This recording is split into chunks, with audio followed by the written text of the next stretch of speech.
Una vez que nosotros ya hemos estudiado la parte de los movimientos, ahora queremos realizar lo que sería la clasificación de los movimientos. ¿Y qué entendemos por clasificación de los movimientos? Que queremos identificar el tipo de movimiento del que se trata en función de cierta información o propiedades que verifique ese movimiento.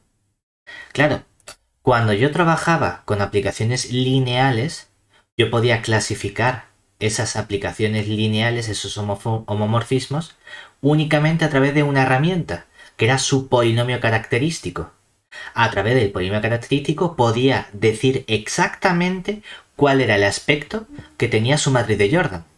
Y la matriz de Jordan era el elemento que me permitía realizar esa clasificación de los movimientos. Perdón, de las aplicaciones lineales. Ahora, estamos cambiando porque ya no estoy trabajando con aplicaciones lineales, estoy trabajando con aplicaciones afines. Y el problema que tienen las aplicaciones afines es que a lo mejor me hace falta un poquito más de información aparte de qué ocurre con su polinomio característico. Porque es cierto que las aplicaciones lineales casi siempre las estamos identificando o caracterizando a partir de la información que verifica su correspondiente parte lineal f flechita. Pero en ciertas ocasiones, por ejemplo cuando estudiamos subespacios invariantes, vimos que no era suficiente con decir qué le pasaba a la f flechita, sino que necesitaba un poquito más de información con respecto a la parte afín, es decir, alguna información de algún punto o algo similar. Lo mismo va a ocurrir aquí cuando clasifiquemos movimientos. Vamos a ver qué nuevo elemento es necesario de forma adicional al concepto de polinomio característico. Vamos a dar una clasificación para movimientos sencillitos en el plano. Vamos a dar una clasificación para movimientos sencillitos en el espacio. Y si nos salimos del plano del espacio ya no le ponemos nombre a las cosas porque son cosas demasiado complicadas. Y no nos vamos a plantear a cómo sería un movimiento que tiene ciertos invariantes en un espacio de dimensión 7. Porque, ¿para qué? No nos vamos a poner a trabajar con espacio de dimensión 7, como mucho espacio de dimensión 2 o espacio de dimensión 3. ¿Vale? Entonces vamos a comenzar viendo cuál es ese concepto de clasificación. Y siempre que hemos estudiado la clasificación, claro, los estamos identificando los movimientos en función de unas grandes familias. Entonces queremos ver qué significa que esos movimientos caigan dentro del mismo saco porque tienen las mismas propiedades. Y ese concepto va a ser el concepto de equivalencia. Ahora, atendiendo al tipo de aplicación con la que trabajo, hemos visto conceptos como equivalencia afín, equivalencia lineal, equivalencia métrica. Entonces, lo primero que tenemos que hacer es cuál es el concepto adecuado para relacionar movimientos entre sí. ¿Vale? Pues ese concepto adecuado va a ser el concepto de equivalencia métrica. Es decir, tenemos una primera definición en la que lo vamos a introducir. Decimos, bueno, pues sean f y f' pertenecientes a nuestro conjunto de movimientos o a de nuestro espacio afín euclidiano E, que son dos movimientos. Entonces, decimos que f y f' son métricamente equivalentes si yo puedo encontrar un tercer movimiento, es decir, si existe una aplicación G del conjunto de movimientos o A de E, tal que puedo expresar un movimiento como conjugación del otro. Es decir, que F' lo puedo expresar como el movimiento G con el F con el G a la menos 1. Y esencialmente, como los movimientos son aplicaciones biyectivas, me da igual que ponga el menos 1 aquí a la izquierda que lo ponga a la derecha. Lo mismo es que es lo mismo. ¿De acuerdo? En particular, obtengo información también sobre el comportamiento que tienen las aplicaciones lineales asociadas. Porque en particular tendríamos que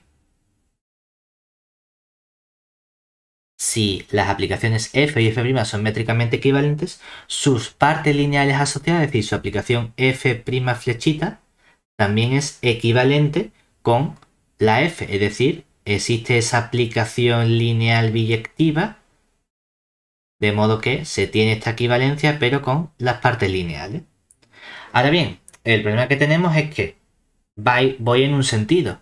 Porque sean equivalentes estas partes lineales asociadas no implica que las aplicaciones f y f' sean métricamente equivalentes.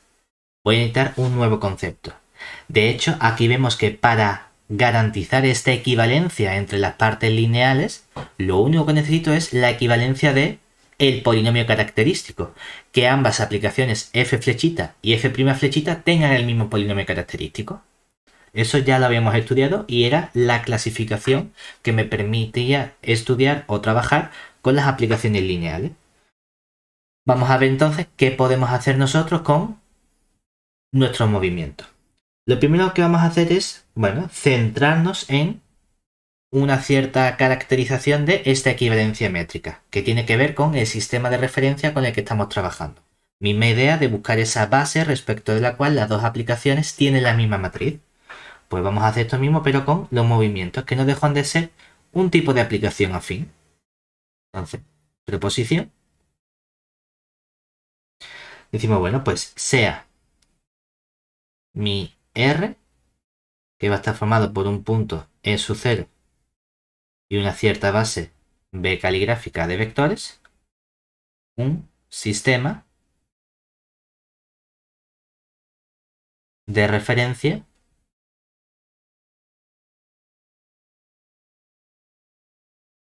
euclidiano.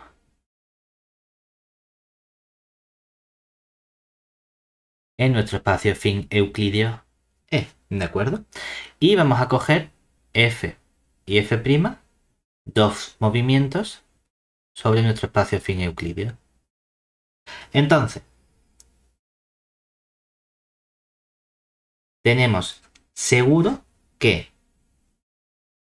para ese sistema de referencia en concreto, la matriz de la aplicación f respecto del sistema de referencia es una matriz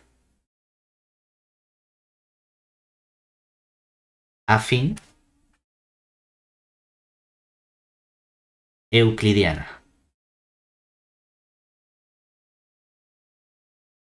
¿Y eso qué significa? Pues significaba que en realidad esta matriz M sub R de la F yo la podía expresar realmente como una matriz del tipo aquí tenía 1, aquí tenía ceros, aquí tenía ceros y aquí tenía aquí tenía un punto A, que no tiene por qué ser el 0, que era la imagen de ese punto.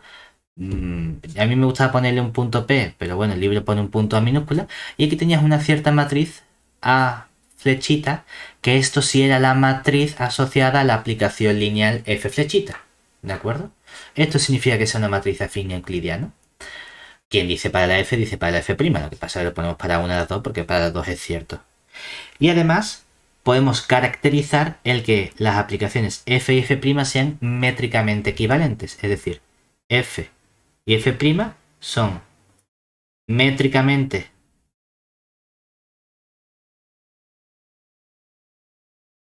equivalentes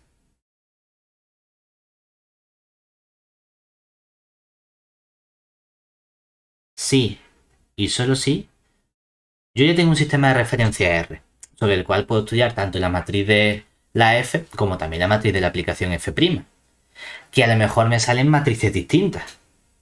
Pero eso no quiere decir que no haya una relación entre las aplicaciones afines F y F', sino que a lo mejor puedo encontrar otro sistema de referencia respecto del cual consigo que las dos aplicaciones tengan la misma matriz. Oye, es que justo con el R no sale la misma para las dos, vale, pero voy a ver si puedo encontrarme otro. Y eso me caracteriza el concepto de equivalencia métrica, es decir, que exista otro posible sistema de referencia, R', sistema de referencia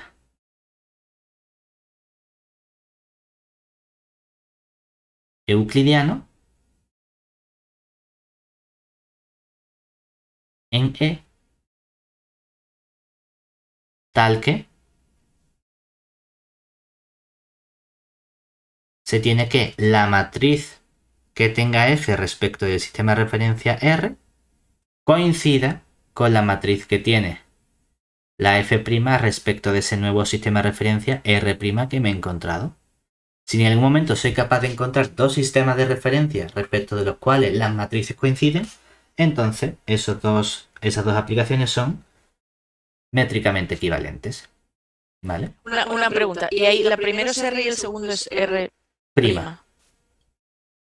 Vale, o sea, son dos sistemas de referencia distintos, uno para Oye, cada pueden ser aplicación. distintos, a lo mejor son iguales, ¿de acuerdo? Lo que digo es que tú puedas encontrar para una aplicación F un sistema de referencia, para otra aplicación F' un sistema de referencia respecto de los cuales las dos matrices coincidan. ¿Que resulta que con el mismo sistema de referencia me sale la misma matriz? Hombre, es que el único modo de que con el mismo sistema de referencia salga la misma matriz es que las dos aplicaciones sean la misma. No solamente métricamente equivalente, sino la misma. Entonces dice, bueno, vale. Vamos a buscar otro sistema de referencia. ¿Vale? Ahora bien, nosotros hemos dicho que a priori, cuando trabaje con aplicaciones afines, con movimientos en concreto, a lo mejor me hace falta un poquito más de información porque solo con lo que ocurre con las partes lineales no es suficiente. Y eso va a ser cierto, pero hay también ocasiones en las que la información que obtengo de la parte lineal es suficiente para caracterizar a mi movimiento. Porque vamos a identificar dos tipos de movimientos. Lo vamos a categorizar en aquellos movimientos que tienen puntos fijos y aquellos movimientos que no tienen puntos fijos. Porque los movimientos que tienen puntos fijos me dan mucha más información que aquellos que no poseen puntos fijos. ¿De acuerdo? Entonces, vemos a continuación que si un movimiento si un movimiento F perteneciente a mi conjunto de movimientos O, A, D, E posee puntos fijos, es decir, recordemos que punto fijo significa que existen puntos de mi espacio afín euclidiano E, tales que la imagen del punto P coincide con el propio punto P. No estoy diciendo qué cantidad de puntos fijos tiene que haber, que haya por lo menos uno. Con que haya uno ya es suficiente. Es que hay infinito, bueno, pues mejor todavía, pero con que haya uno es suficiente. Porque aquellos movimientos que tengan puntos fijos, vamos a poder caracterizarlo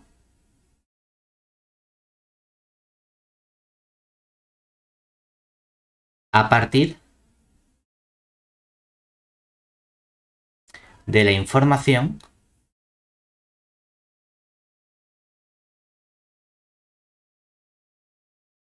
que proporciona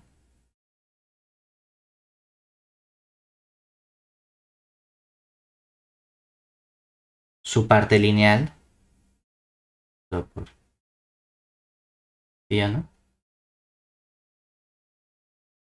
su parte lineal f flechita. ¿Qué hemos dicho? ¿Qué es lo que caracterizaba o me permite clasificar la f flechita? El polinomio característico. Es decir, que en ese caso sí que va a ser suficiente con la información que me dé el polinomio característico, básicamente. Es decir, en particular, tenemos el siguiente resultado. Proposición. Mira, pues, sean f y f', dos movimientos, es decir, dos aplicaciones pertenecientes a nuestro conjunto o ADE, que poseen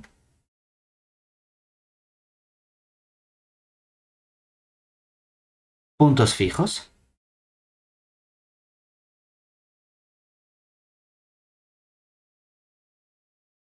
Entonces,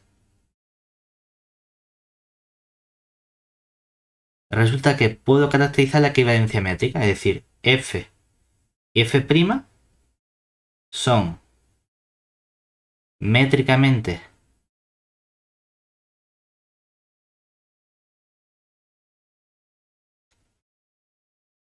equivalentes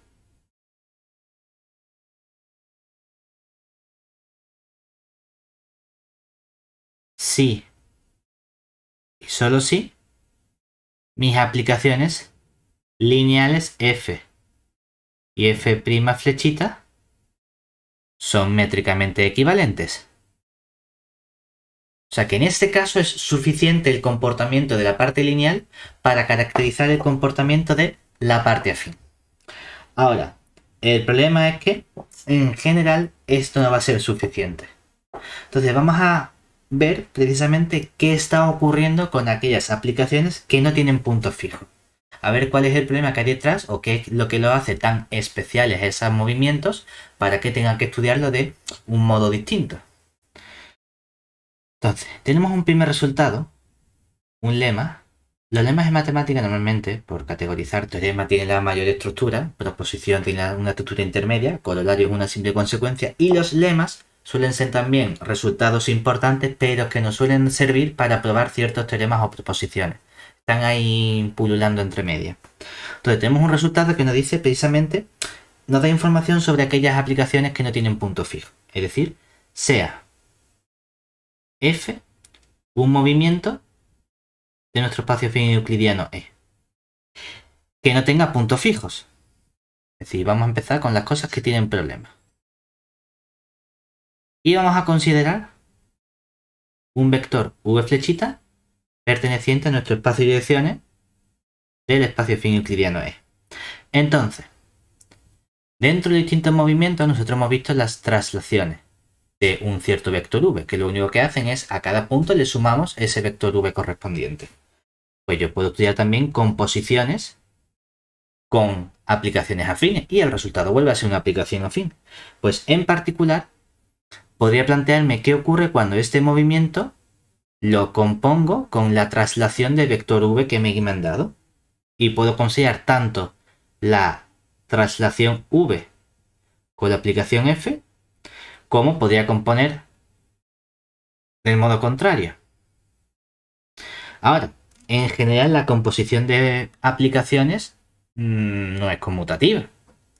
Entonces yo no tengo garantía de que al componer con una traslación esto me vaya a conmutar. Si resulta que sí conmuta, es decir, si se mantiene, queda lo mismo primero realizar la traslación y luego aplicar el movimiento f, que primero aplicar el movimiento f y luego realizar la traslación, eso me lo está caracterizando el hecho de que ese vector v que yo he elegido no sea un vector arbitrario, sino que verifica que f de v, como es un vector, si lo aplicamos a la f flechita, me dé el propio vector v. En otras palabras, ¿qué estamos diciendo sobre el vector v? Que v es un autovector de la parte lineal f flechita asociado al autovalor lambda igual a 1. Eso es lo que me está diciendo. Es decir, que para que puedan conmutar esa composición, el único modo es que el v sea un tipo muy concreto de vector. No vale cualquier vector que tú elijas de tu espacio E, sino que tiene que ser en concreto un autovector de mi f flecha, ¿vale? Y no solo eso, sino que precisamente puedo separar mi espacio de vectores en una categoría de vectores. Es decir, todo espacio, realmente esto es un resultado más de álgebra lineal, todo espacio vectorial, dada una aplicación, se puede separar en el núcleo de esa aplicación con la imagen de esa aplicación.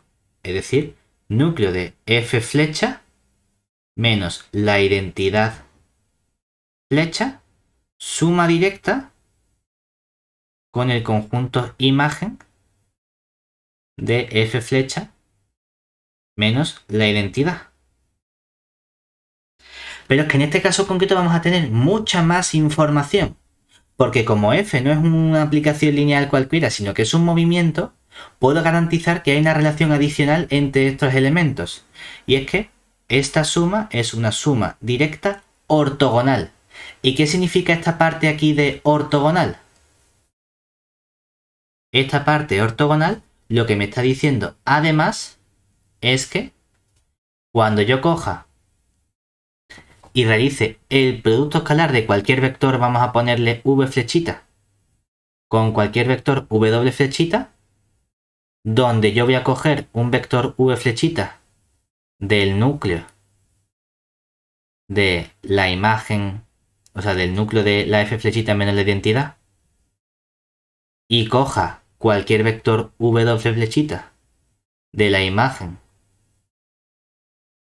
del f flechita menos la identidad, este producto escalar va a ser 0. Es decir, que no es que simplemente sean suma directa, sino que además son suma directa de una forma muy concreta. Y es que son suma directa de manera ortogonal o perpendicular. ¿Vale? O sea, ya tengo un primer resultado. Esto realmente es más un resultado propio de álgebra lineal, pero que nos sirve aquí. ¿Por qué? Porque estamos diciendo entonces, o estamos estudiando cuál es el comportamiento de estos movimientos sin puntos fijos con ciertos vectores. Entonces, para que pueda conmutar con cualquier traslación, ese vector tiene que ser un autovector. Pues vamos a ver precisamente que, dada una aplicación cualquiera que sea un movimiento sin puntos fijos, siempre voy a ser capaz de encontrar una cierta traslación que conmute con mi aplicación f. Es decir, lo que estoy diciendo es que siempre voy a ser capaz de encontrar autovectores de esa aplicación f flechita. Lo cual ya me está dando información sobre qué le tiene que pasar a un movimiento para que no tenga puntos fijos. Para que un movimiento no tenga puntos fijos, tiene que tener autovectores asociados al lambda igual a 1. Y además esos autovectores van a tener un papel fundamental para realizar esa clasificación. ¿Vale? Es decir, tengo el siguiente resultado, proposición.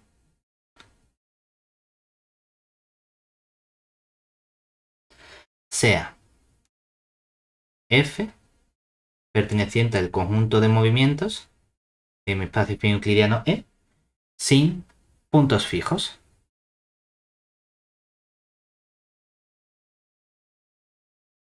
Entonces,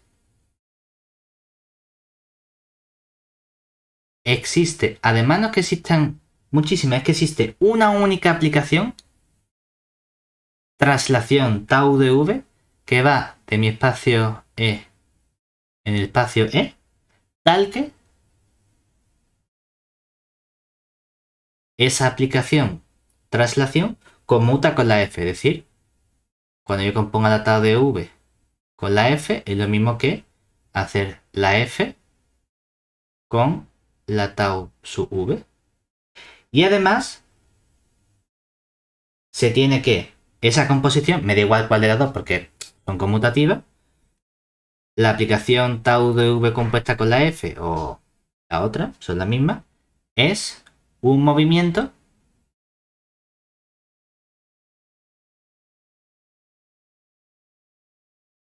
que sí tiene puntos fijos.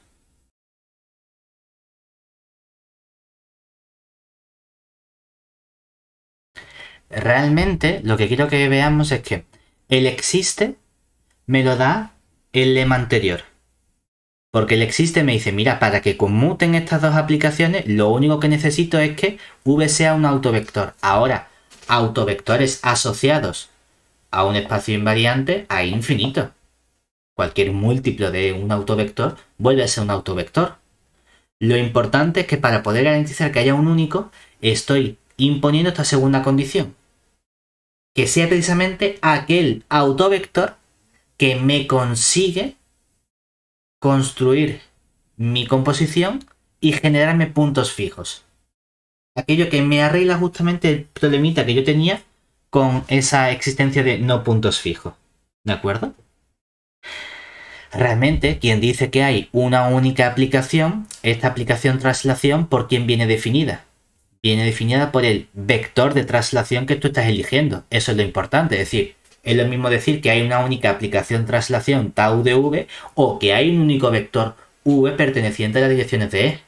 Entonces, realmente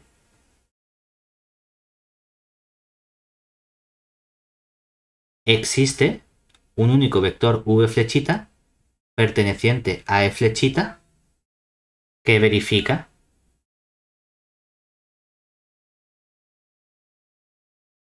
lo anterior. Y como solo hay un único vector, vamos a destacar ese vector, que tiene que ser un autovector, sobre el resto de vectores, ¿vale? Entonces, dicho vector, o dicho... Podemos poner la palabra auto entre comillas, ¿no? Porque sé que por el lema tiene que ser un autovector, ¿no? Pero dicho vector recibe el nombre de vector de deslizamiento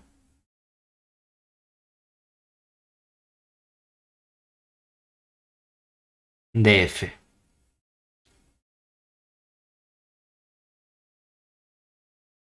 Y llamamos módulo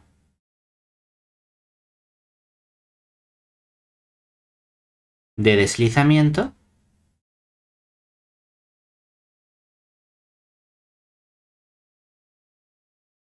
pues precisamente al módulo del vector de deslizamiento.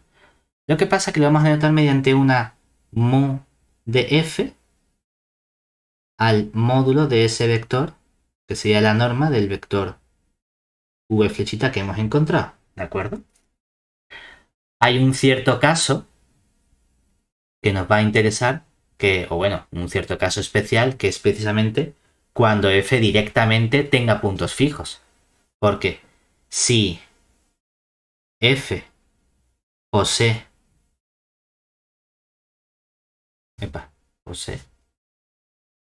si f posee puntos fijos, por intentar meterlo dentro de esta misma categoría, porque esto lo hemos hecho para aquellas aplicaciones que no tengan puntos fijos. Pero si tiene directamente puntos fijos, no hace falta que lo componga con nada, sino que directamente esa aplicación F ya tiene puntos fijos. Lo que estoy aquí es intentando arreglar lo que no tiene puntos fijos con una pequeña traslación, digo pequeña por decir la que sea, con una traslación para llevármelo a algo que sí tiene puntos fijos. Si de entrada mi f posee puntos fijos, no hace falta que lo desplace. O lo puedo interpretar como que lo desplazo con una dirección de 0. Es decir, lo mismo es decir que lo dejo quieto o que no lo muevo. Entonces, si f posee puntos fijos, estoy diciendo que v es el vector 0 y ese módulo de deslizamiento mu de v es el módulo del vector y el módulo del vector nulo vale 0 también, ¿de acuerdo? O sea que estos son los elementos correspondientes cuando ya directamente mi aplicación tenga puntos fijos. ¿Y por qué es importante? Porque vamos a ver que había un elemento que caracterizaba mis aplicaciones lineales, que era el concepto de polinomio característico. Y hemos dicho que para aquellos movimientos que tengan puntos fijos es suficiente el polinomio característico. Sin embargo, para aquellos que no tienen puntos fijos hemos dicho que no era suficiente, que hacía falta un poquito más. Cuando yo estudié esta asignatura en su momento, la parte importante era el vector, ese vector v de deslizamiento. Esta asignatura, en lugar de decir lo importante es el vector, te dicen lo importante es el módulo de deslizamiento. Lo mismo es que lo mismo, porque tú no puedes obtener el módulo sin sacar el vector. Es decir, que me da igual que me digas, no, mira, la parte importante es ese vector de deslizamiento, o la parte importante es lo que mide ese vector de deslizamiento. Para gusto los colores. ¿El libro dice el módulo? Pues ponemos el módulo. Entonces, este módulo de deslizamiento, esta mu sub f, va a ser un nuevo invariante que me va a permitir caracterizar junto con el polinomio característico lo que le pasa a los distintos movimientos que no tengan puntos fijos. Y para eso tenemos un resultado intermedio, un lema, que nos va a dar precisamente el por qué aparece esa dependencia de ese nuevo invariante que hemos llamado módulo de deslizamiento. Es decir, sean f y g dos movimientos pertenecientes a o a de e. Y vamos a considerar un vector v perteneciente a mi espacio de direcciones e flechita. Entonces, resulta que, por un lado, cuando yo realizo la composición de este vector tau sub v con la F y al mismo tiempo compongo aquí con la G y compongo aquí con la G a la menos 1, eso va a ser igual que decir que yo compongo con el tau de V, pero no, no con el tau de V, sino con el tau de la aplicación lineal G flechita del vector V. Cambio el vector. Y aquí ya compongo con mi G, mi F y mi G a la menos 1. ¿De acuerdo? Y por otro lado, se verifica que cuando hago lo mismo, pero para la composición contraria, es decir, cuando hago la G con la F, el tau del V flechita y aquí el G a la menos 1, eso lo que me devuelve es hacer la G con la F, la G a la menos 1, y ahora aparece aquí primero la composición de el tau de G de V flechita. Por intentar entender lo que nos está diciendo esto, la aplicación de la derecha, cuando decimos para que dos movimientos F y F' sean métricamente equivalentes, debe existir un movimiento G, de modo que F' sea G por el correspondiente con el G a la menos 1, ¿verdad? Es decir, que si en el papel de F cojo este movimiento de aquí dentro, vamos a ponerlo como una F mayúscula, por cambiar, y todo esto fuese la F',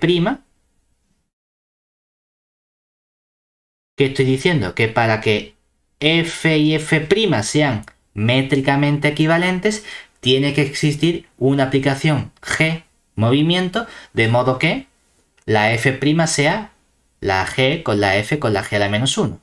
O sea que lo que me está diciendo este resultado, este lema realmente, es que esta aplicación composición F' sí que es métricamente equivalente con esta composición F.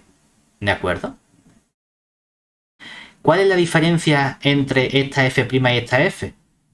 El orden en el que estoy componiendo estas aplicaciones, ¿verdad? Realmente también puedo sacar nuevas relaciones con la F y la parte de la izquierda. Lo mismo que me dice cómo son de equivalentes la composición de F con la tau de V con esta de aquí, también tendría la misma composición con la parte cuando compongo en el otro lado. Si esto lo junto con el que yo ya sé que si justamente mi V fuese un autovector, estas dos partes serían iguales, ¿verdad? Entonces, estas dos partes también coincidirían. Y me permitiría caracterizar precisamente qué pasa con la composición de G a la menos 1 con la F con la G. Porque me daría lo mismo componer por la traslación al final que componer con la traslación al principio. ¿De acuerdo? Pero eso me diría también que si yo una traslación de un cierto vector, es que el vector se llama G flechita de V, no pasa nada, esto es tau de un vector W, y todo este G a la menos 1 con F con G es otra aplicación, otro movimiento. Si V es un autovector, estas dos cosas son iguales. Luego, lo de la derecha son iguales. Pero eso significa que está conmutando el componer con esta traslación con toda esta aplicación. Y para que un movimiento conmute con una traslación que sea, es que el vector de esa traslación tiene que ser un autovector. O sea que este G flechita de V flechita es un autovector. ¿De quién? De la aplicación que aparece aquí, de la G a la menos 1 compuesto con la F con la G. ¿De acuerdo? O sea que obtengo toda esa información de este lema. En particular, lo que nos está diciendo es que este módulo del vector de deslizamiento es un invariante para la clasificación métrica, en el sentido de que sean aplicaciones métricamente equivalentes de los movimientos que estamos estudiando. ¿Por qué va a ser esto? Realmente tenemos un resultado que nos va a dar precisamente esa información. Y nos la va a dar en el sentido de que me permite caracterizar cómo es la matriz de esta aplicación. Es decir que el resultado importante como tal es el siguiente teorema. ¿Sí? Teorema. Este es el que nos permite clasificar cualquier tipo de movimiento. Entonces, el libro te dice que un sistema completo de invariantes para la clasificación métrica es ta. Nosotros vamos a decir, mira, sea, vamos a escribir un poquito distinto el teorema, sea F perteneciente a O de A, de mi espacio E, un movimiento, ¿vale?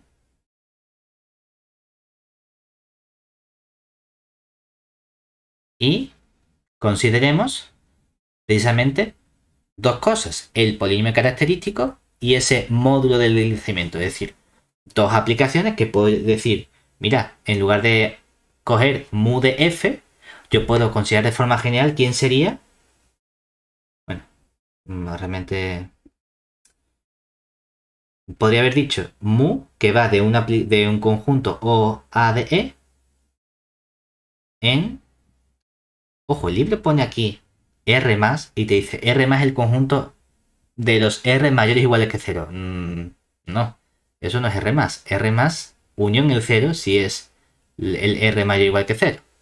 Lo que hace es que a cada aplicación f, ¿qué le asocio? ¿Cuánto vale su mu de f?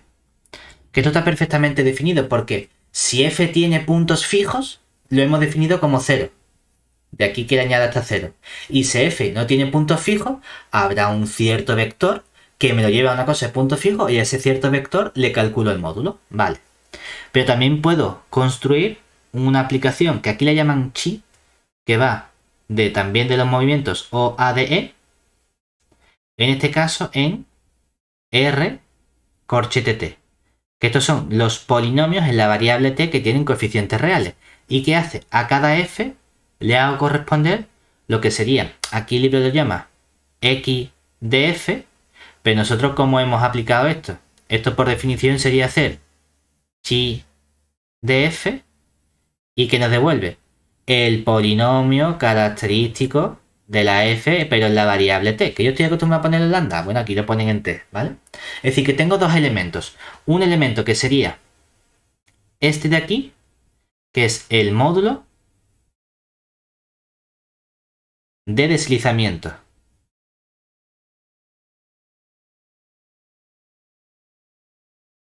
Y este otro elemento de aquí, que es el polinomio característico.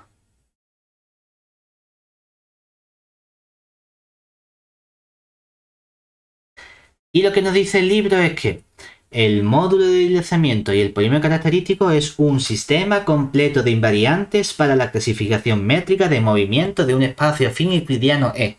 Y dice, bueno, ¿eso qué significa? Lo que significa es lo siguiente. Que dos aplicaciones, vamos a poner aquí, en lugar de f, de sea f, vamos a poner sean f y f', dos movimientos.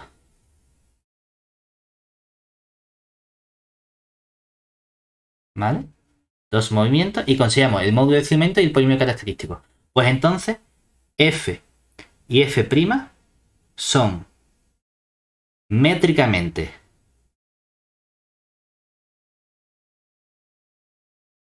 equivalentes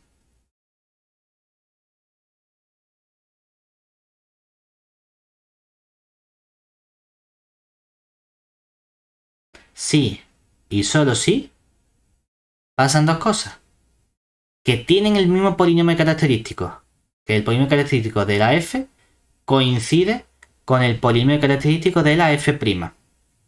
Dice, bueno, esto es verdad si mis movimientos tienen puntos fijos, pero si no tienen puntos fijos hemos visto que no era suficiente tener la igualdad de los polinomios característicos.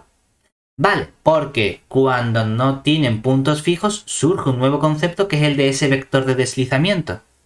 Ah, pues lo que tiene que ocurrir en general es que los polinomios característicos coincidan y el módulo de deslizamiento de la f coincida con el módulo de deslizamiento de la f'. Esto es lo que quiere decir el libro cuando te dice que esto forma un sistema completo de invariantes para la clasificación métrica de los movimientos. Que dos movimientos son métricamente equivalentes si y solo si tienen el mismo polinomio característico y tienen el mismo módulo de deslizamiento.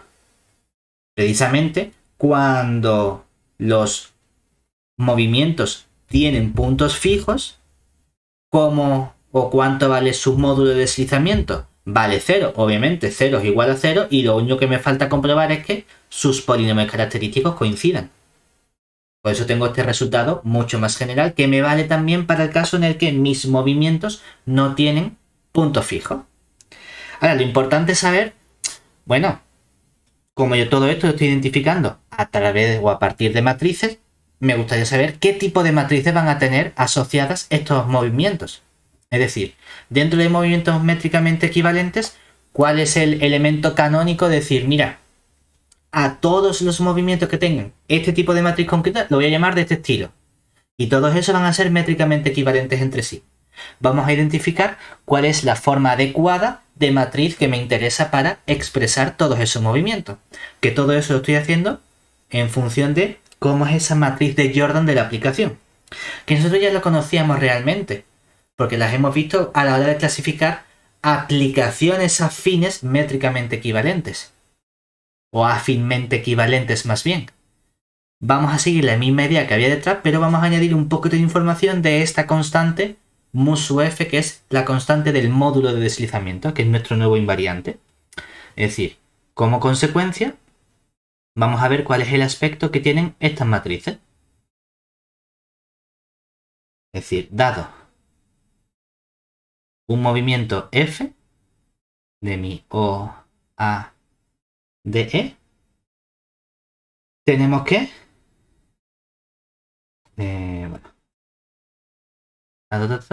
existe un cierto R sistema de referencia euclidiano respecto del cual la matriz de F, que se llama matriz de Jordan,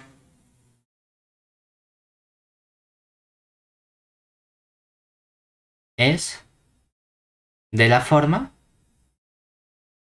y vamos a tener dos opciones. ¿Por qué? Porque tenemos dos opciones en función de si F tiene puntos fijos o no tiene puntos fijos, ¿verdad? ¿Qué tiene que ocurrir para que tenga puntos fijos? Que la mu de F, ¿cuánto valga? 0. Pues si mu de F vale 0, entonces mi matriz de Jordan es una cierta matriz J, que es simplemente aquí aparece un 1, 0, 0, J flechita. ¿Y quién es esta J flechita? La J flechita era esa aplicación que habíamos visto en la clasificación de aplicaciones afines, que podía tener unos. ¿Y cuántos unos tenía? No lo sé, una cantidad R de unos. Es decir, aparecía la matriz de identidad de orden R. Tenía menos 1, ¿cuántas veces? No lo sé, S veces. Y aparecía la matriz de identidad con un menos delante. Y podía tener todo el valores complejos, ¿verdad? ¿Cuántas veces? No lo sé. Aparece aquí, pues, un cierto G del tita sub 1, M sub 1. Hasta en total pueden aparecer K autovalores complejos distintos, tita sub K, M sub K. Y que cada una de estas matrices G, tita sub I, M sub I, era una matriz que tenía por bloques coseno, menos seno, seno, coseno. ¿Y cuántas veces aparecía ese bloque? Aparecía M sub I veces. ¿De acuerdo? O la otra opción, ¿cuál es? Que la matriz, que el movimiento F no tenga puntos fijos. En cuyo caso este mu sub F, puedo llamarlo simplemente mu, por acortar, va a ser un numerito que yo sé que es distinto de 0. Pues entonces el aspecto que va a tener mi matriz de Jordan, me libre de llamar J sub 1, pues me llama también J, o llamo a esta J sub 1 y a esta J sub 2. Me da exactamente igual, ¿vale? Simplemente vamos a poner J. Va a ser una matriz de la forma. Ahora van a aparecer unos, aquí ceros por bloque. Aquí va a aparecer una mu, ceros. Todo esto lo podemos poner como 0, 0, 1, 0. en el sentido de que todos estos elementos son hay que tener cuidado porque este 0 es un 0, pero este 0 es un bloque de ceros. Utiliza la misma notación. Y aquí aparece una matriz J flechita que le pone un sub 1. ¿Vale? ¿Y qué representa esto? Lo que representa es que esta matriz J sub 1 flechita es la misma que la J. Vamos a poner esto así para no tener que escribir todo esto. Pero, fíjate, en la J flechita, ¿cuántos unos aparecen? Aparecen R unos, ¿verdad? Pero es que aquí ya he utilizado un 1, ¿cierto? Entonces es la misma matriz, solo que con I su R menos 1. Es decir, que copio esta matriz J, solo que como ya he cogido aquí un 1, ahora solo me faltan R menos 1 unos por colocar. Y el resto es igual. Es decir, que la J sub 1 flechita es la matriz I su R menos 1 menos I su S y el G de tita sub 1 M sub 1, G de tita sub K, M sub K. Vaya, que es lo mismo que tenemos aquí, solo que en vez de tener toda esta columna de ceros, el primer elemento detrás del 1 es un mu, que es distinto de 0. Es la única diferencia. Que lo han querido separar así, no sé por qué. Son ganas de complicarlo, pero bueno. Ya está. Ahora, esa es la clasificación que tenemos de nuestros movimientos, ¿verdad? Y dice, bueno, lo que me costará es saber cómo llego. Pero hemos visto cómo puedo obtener esta matriz J, ¿verdad? Esta matriz J flechita, ¿cómo se obtiene? A partir del polinomio característico. Lo único que tengo que hacer es calcular el polinomio característico y ver cuántas veces aparecía el t-1, cuántas veces aparecía el t+1 y cuántas veces aparecían los elementos complejos. O sea que realmente esta parte es la que viene caracterizada por el polinomio característico. Y por eso era suficiente, porque yo sabía que era 1, 0 y lo que me da el polinomio característico. Sin embargo, cuando no haya puntos, cuando no haya puntos fijos, hay un término aquí que no conozco, que es esta mu. El resto lo voy a poder clasificar igual.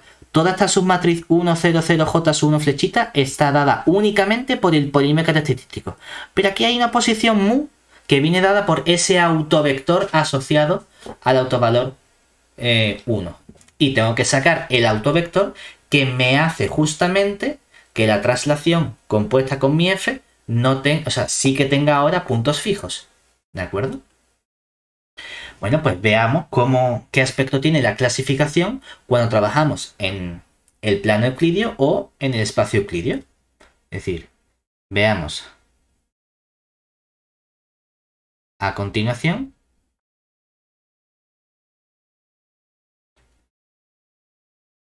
la clasificación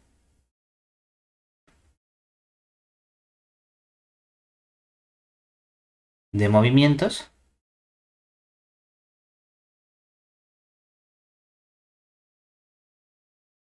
para el plano euclidio.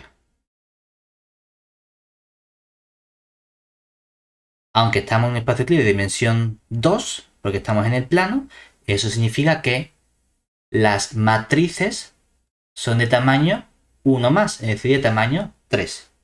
Bueno, pues vamos a poner aquí en esta clasificación tipo de movimiento, el nombre que le vamos a poner.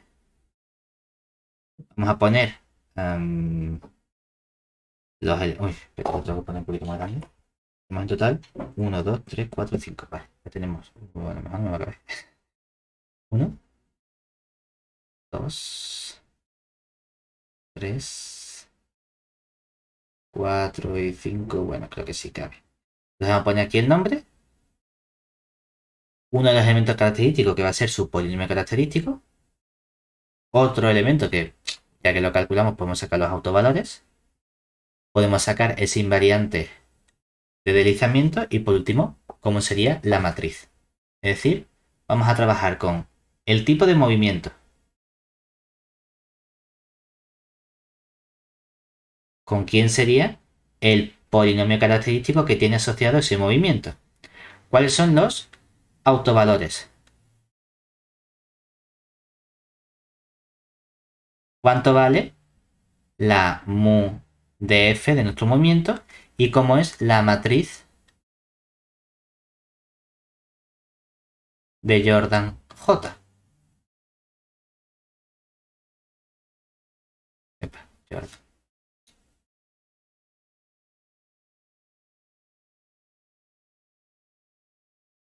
Hombre, hay un movimiento trivial de los primeros que estudiamos, ¿verdad? Que sería la identidad.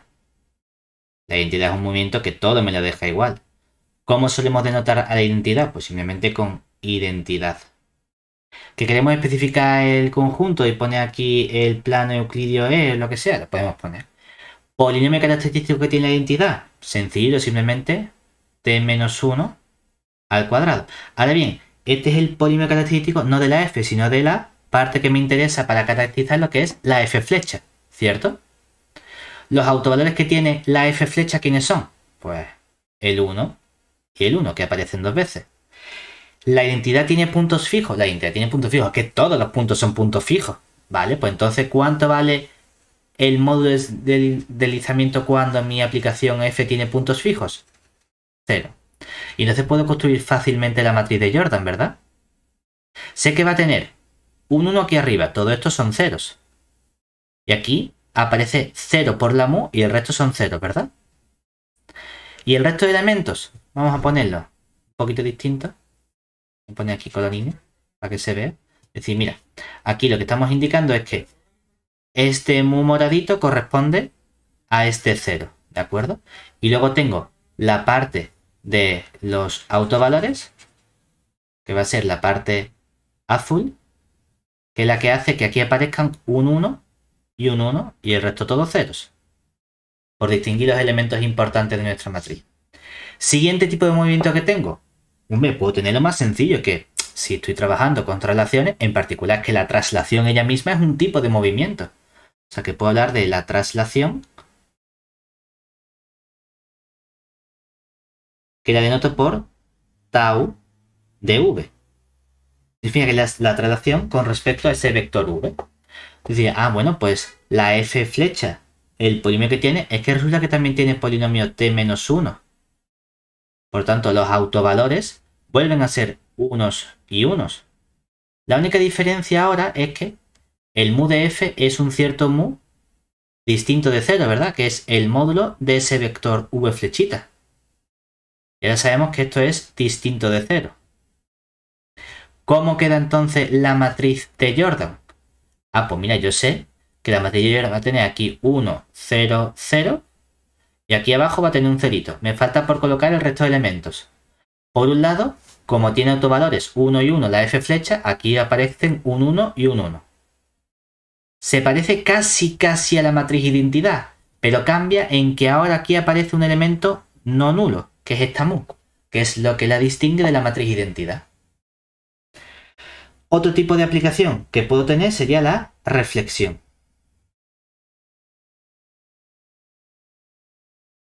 La reflexión solemos darla con una sigma y vamos a poner como su índice una R para indicar que es con base R, que es una recta. ¿Cuál es el polinomio característico que va a tener la f flecha? Pues ahora va a tener el polinomio t-1 por t más 1. Lo cual significa que los autovalores de la f flecha van a ser 1. Van a ser 1 y menos 1. ¿Y qué va a ocurrir con la parte invariante? Que la reflexión sí que tiene puntos fijos, porque toda la recta R es una recta de puntos fijos. Por lo tanto, bueno, es una recta fija, no una recta de puntos fijos. Por lo tanto, sale 0. Que además resulta que cada punto de esa recta también es un punto fijo. Genial. ¿De acuerdo? Tengo muchísima más información. Lo cual significa que entonces, cuando me vengo aquí, la diferencia que hay con los elementos anteriores es que esto es un 1, 0, 0. Este elemento de aquí es un 0 y ahora, para los autovalores voy a tener 1 y menos 1. Quien dice 1 y menos 1 dice menos 1 y 1. Lo puedes poner en el orden que te apetezca porque la matriz de Jordan es única salvo permutaciones de bloques. Y los bloques únicamente afecta en qué orden coloco los vectores a la hora de ordenar la base. Y este, que me sale de nuevo 0. Pero también puedo empezar a tener combinaciones de estos elementos. Es decir, ¿qué pasa cuando yo hago una composición que sea una reflexión más un deslizamiento, es decir, una traslación.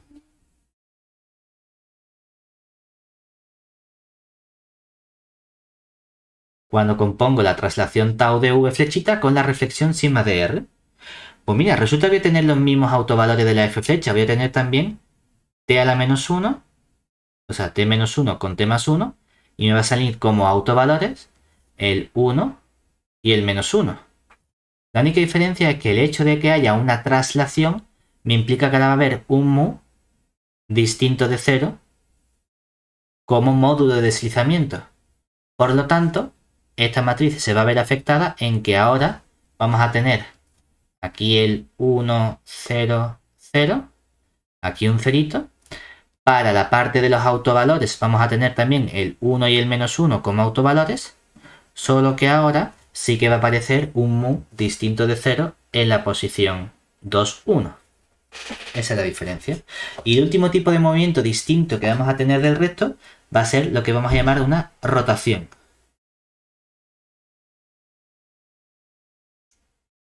Que realmente, si nos acordamos, la rotación que era de geometría básica, una composición de dos tipos de movimientos muy concretos, de dos reflexiones. O sea que en verdad estoy realizando el último tipo de composición.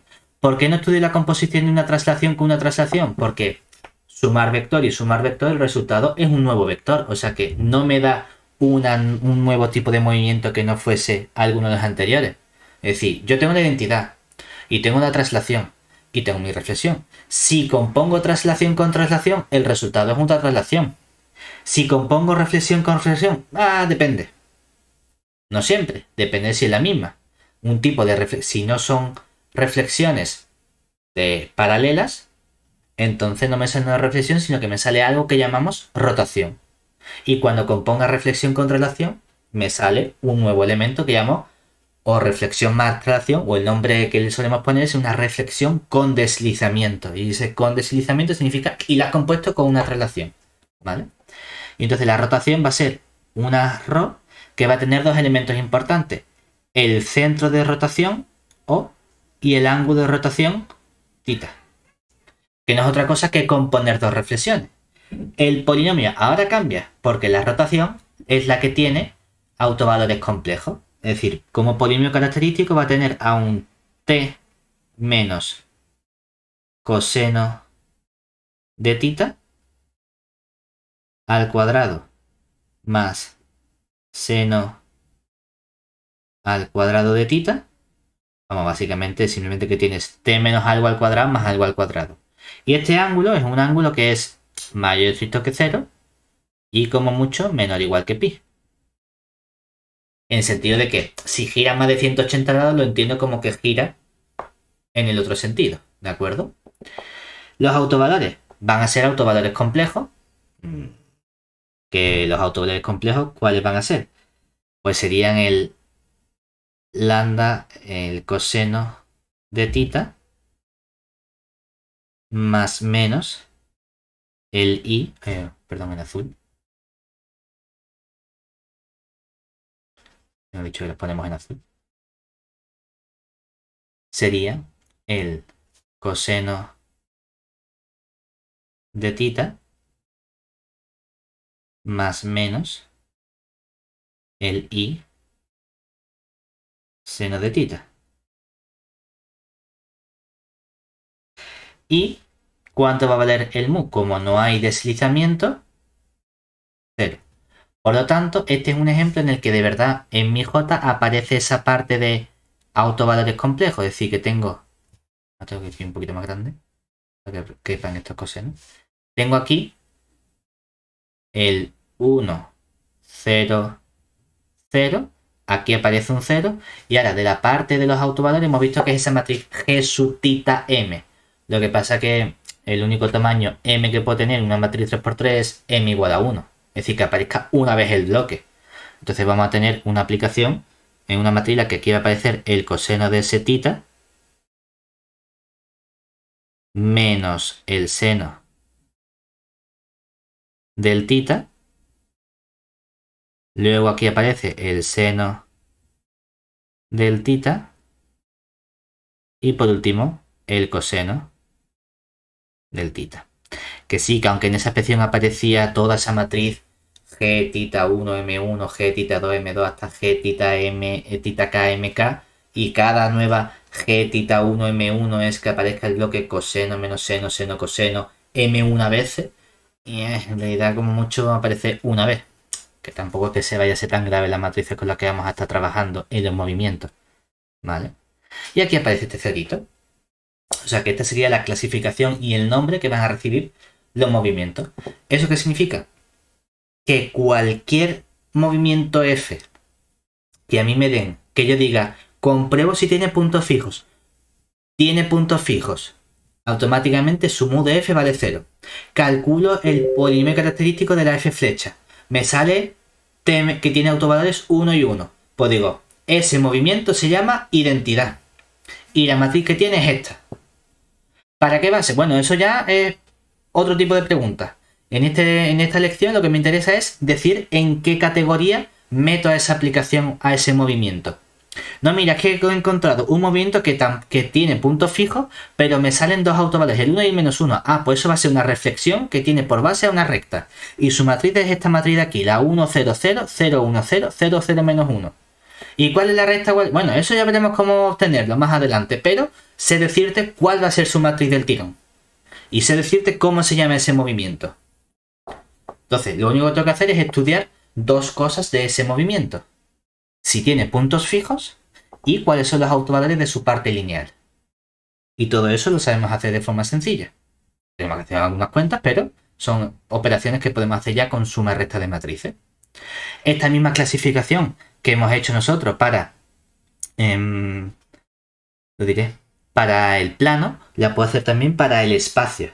Lo único que ahora las matrices ya se convierten en matrices más grandecitas y tenemos más casuísticas. Entonces, podemos hacerle igual, decir, oye, para el espacio, aquí, en el caso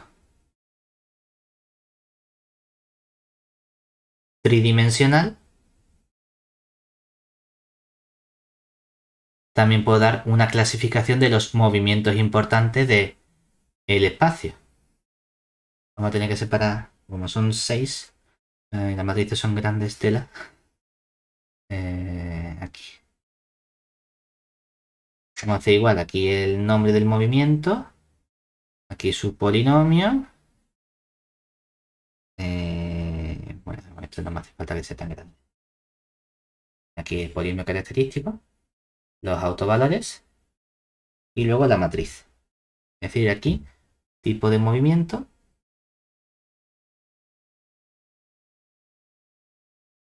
El tipo de polinomio. Bueno, vamos a verlo esto un poquito porque luego sí me va a hacer falta que sea más grande. Por aquí. Total, tengo sitio de sobra. Y por aquí. Aquí el polinomio. Característico de la parte lineal. Aquí los autovalores.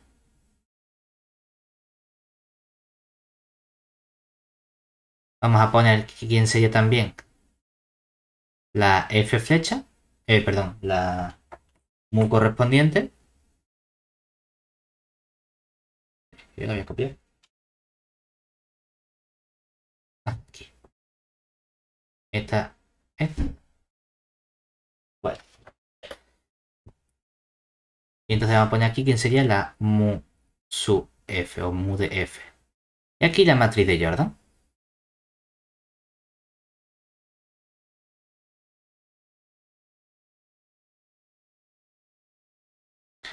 Como esto lo hemos tenido que hacer dos veces, aprovecho el copio y ya lo tengo. Entonces, primer tipo de movimiento sencillo, igual que antes, la identidad. La aplicación identidad, que va a estar, la podemos notar por I sub D de E. Polinomio de la F flecha va a ser un T-1 al cubo, lo cual significa que va a tener tres autovalores, que van a ser el 1, el 1 y el 1. Para la parte de mu de F, como no tiene deslizamiento, no tiene vector, tiene puntos fijos, todos son puntos fijos, tiene un 0. O sea que la matriz de Jordan va a ser una matriz 4×4 ahora, en la que aparece 1, 0, 0, 0. Ahora aparece aquí un 0, 0. Y el resto de elementos son los elementos que tengo que rellenar. De la parte de autovalores aparece 1, 1, 1 y todo el resto son ceros. Y el mu que obtengo del deslizamiento vuelve a ser también un 0. Bueno, el siguiente tipo de movimiento con el que puedo trabajar es ahora con una reflexión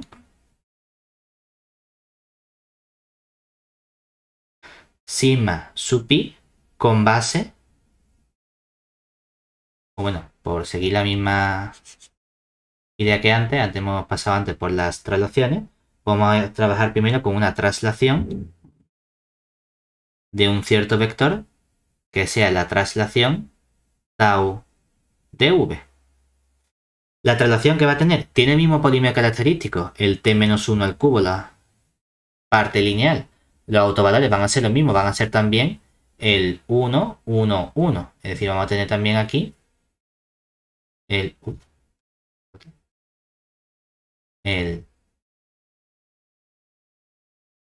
1, 1, 1. La única diferencia es que la parte del módulo de deslizamiento mu ahora sí que va a ser un mu distinto de 0. Porque efectivamente tiene un vector v de deslizamiento. Entonces, ¿qué aspecto va a tener la matriz de Jordan? Misma matriz que tenemos aquí, es decir, 1, 0, 0, 0. Todos estos elementos son ceros. De la parte de los autovalores vamos a tener aquí también los unos, unos, unos. Y aquí 0, 0, 0, 0, 0, 0. Solo que ahora vamos a tener un elemento aquí mu que es distinto de 0. Después de estudiar esta traslación vendría lo que sería la reflexión o simetría que hemos llamado sigma sub pi, solo que ahora va a tener por base a un plano pi. Lo que lo va a caracterizar es, por un lado, el polinomio característico de las f flechas. ¿Quién va a ser ese polinomio característico? Ahora vamos a tener un t menos 1 al cuadrado y conseguimos un t más 1. Por lo tanto, los autovalores de mi f flecha van a ser dos unos y un menos 1. Y como tiene puntos fijos, todo el plano base pi es un plano donde todos los elementos son puntos fijos, tenemos que su mu es 0. Por lo tanto, la matriz de Jordan va a tener el aspecto 1, 0, 0, 0. Aquí aparecen dos 0.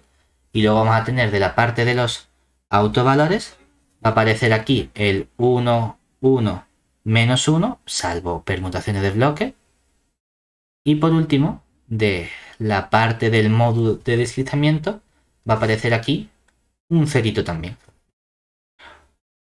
Esos serían los tres elementos importantes: identidad, traslación y reflexión. Y ahora vamos a estudiar posibles combinaciones de estos elementos. Es decir, esas posibles combinaciones me van a dar pie a que haya más tipos de movimientos. Por ejemplo, yo puedo hablar de que sería una reflexión con un deslizamiento, es decir, reflexión más deslizamiento más una traslación. En ese caso, ¿qué va a ocurrir? Automáticamente, como hablamos de reflexión más deslizamiento, es decir, más una traslación, sé que aquí va a haber un mu que va a ser distinto de 0. Y los elementos característicos de mi polinomio, ¿quiénes van a ser? Van a salir los mismos autovalores, un t menos 1 al cuadrado con un t más 1. Solo que ahora la parte diferente es este mu sub f. Es decir, vamos a tener autovalores 1, 1 menos 1, lo cual implica que la matriz de Jordan de mi aplicación va a ser 1, 0, 0, 0. Aquí va a aparecer 0 y 0. La parte de los autovalores me da la matriz 1, 1, menos 1, con el resto de elementos 0.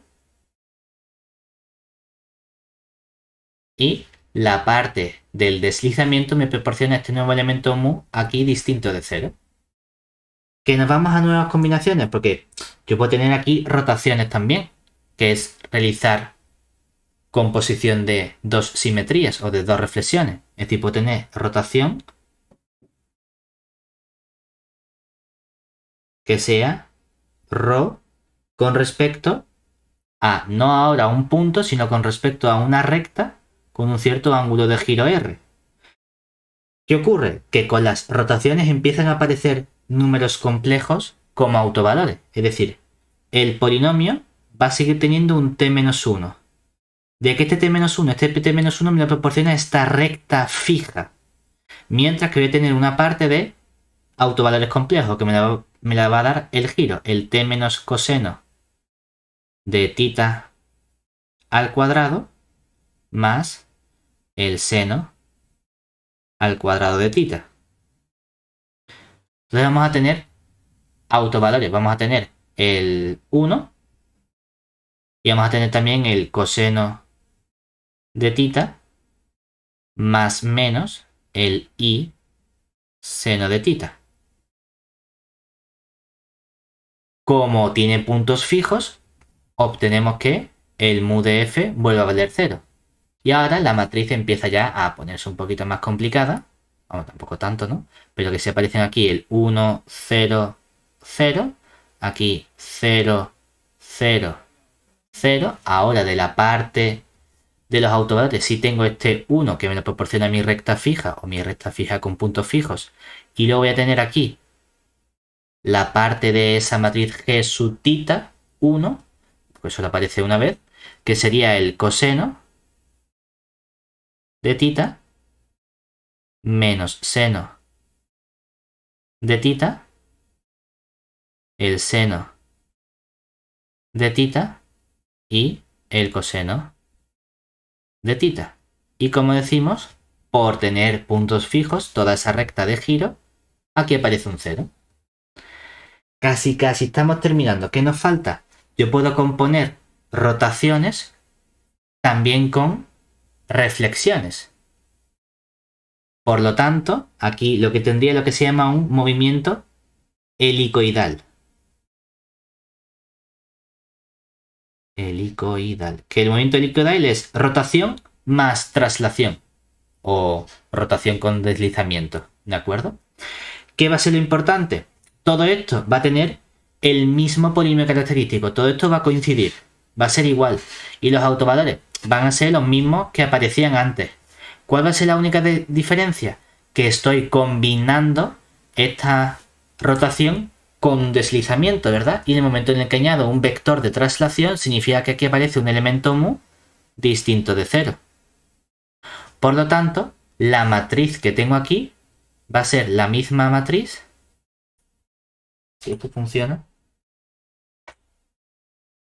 ¿Me dejará moverlo todo? Maravilloso. Va a ser la misma matriz, pero solo que un matemático puede ahorrarse el escribir, bienvenido sea. Solo que ahora, como hay un deslizamiento, aparece un término mu, que aquí es distinto de 0. Pero todo el resto de términos son iguales. De hecho, lo que estamos viendo es que ¿qué caracteriza a mi movimiento? Su polinomio y si tiene un deslizamiento o no. Si existe ese vector de autovector asociado al 1, ¿vale? Por último, la última ya que podemos tener es, bueno, igual que hemos combinado esta rotación con un deslizamiento, ¿verdad? Yo podría combinar una rotación con una reflexión. Que sería, vale, no me cabe, tengo que poner aquí. Nos ponemos, es decir, el último movimiento ya que podemos tener va a ser esa última combinación de rotación con una simetría o una reflexión. Es decir, que esto simplemente pues lo llamamos aquí rotación. Negro.